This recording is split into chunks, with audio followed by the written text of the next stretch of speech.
Starting in 5 seconds. Mr. Deputy Chairman, I give my support to the bill. The bill carries out one of the major recommendations of the Bhor Committee on Health Survey and Development, of which I was a member. Now, one of the objects of this will be to provide an All India Institute for the advancement of medical knowledge and the training of medical personnel. It will provide refresher courses for the physicians working in our towns and villages. It will provide, I take it, facilities for higher instruction in modern medicine. I think the health minister, if I may say so with respect, was a little far too apologetic in defense of modern medicine.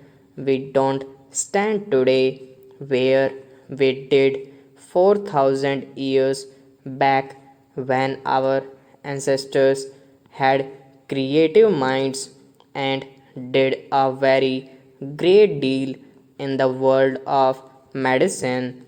The world has moved far ahead during those 4,000 years, and if you want to benefit by medicine or by the facilities which medical science offers, you must be prepared to go to the doctors who have knowledge of physiology, bacteriology, pathology, and who can perform the various tests which are necessary in order to diagnose diseases.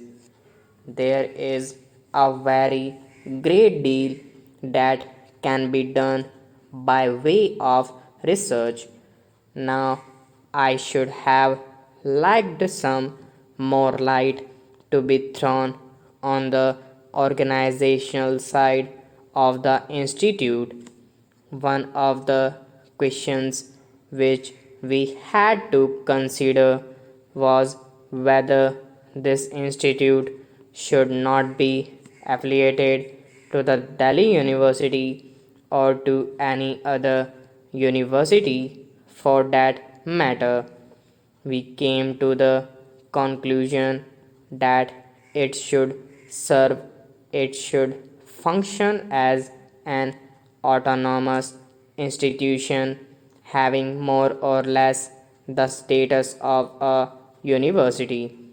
But I do not, on reflection, like the segregation in education, the tendency to have special institutes and call them by the name of universities or to devolve on them the functions of a university has, I am afraid, been carried a little too far in this country.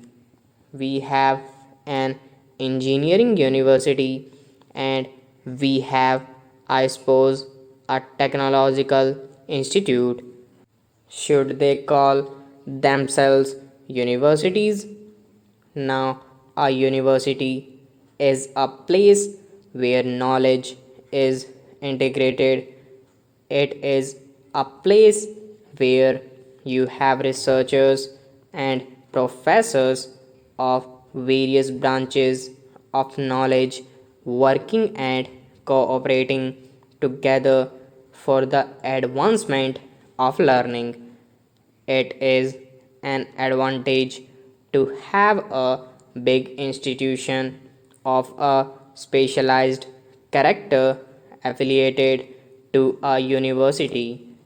I wish, therefore, that a decision had been taken to affiliate it to the Delhi University, which I believe is a federal university, and if necessary, the constitution of the Delhi University could have been modified for that purpose.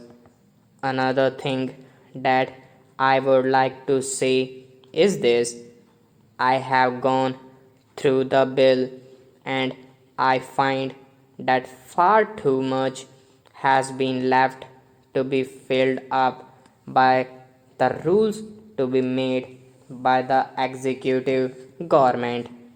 Now, by merely reading the bill, I can have no idea as to how the institute will actually function and what the measure of internal autonomy will be that the institute will possess. In a note which I had the honor of appending to the report of the Board Committee, we emphasized that the institution must not be allowed to develop in such a manner as to become a place for mutual admiration. We wanted, therefore, provisions to be specifically made in the Constitution for an external element on the academic bodies of the institution. Now, I think that the institute will have four representatives of the medical faculties of Indian universities to be nominated by the central government in the manner prescribed by rules. But the institute is not a medical faculty.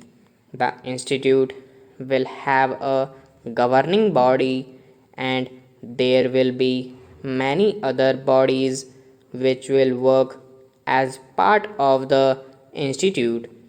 What I have in mind is that on the academic bodies which will frame the curricula and which will be responsible for the conduct of examination and for prescribing all the standards, they should be representation of an expert character provided in the constitution itself.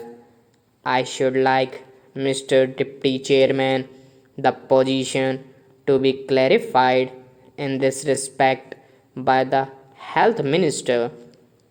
What is the intention of the government in regard to this matter? How do they propose to constitute the bodies which will be responsible for the framing of the curricula, for prescribing the courses, and for the laying down of academic standards? And how do they propose to maintain a liaison between this institute and various medical bodies in the country? I think that at least we should have been given some information on this aspect of the matter, because I find that almost everything is going to be left to rules which are going to be framed hereafter, and we have no clear picture before us as to how this institute will function. That it is desirable to have this institute will be admitted.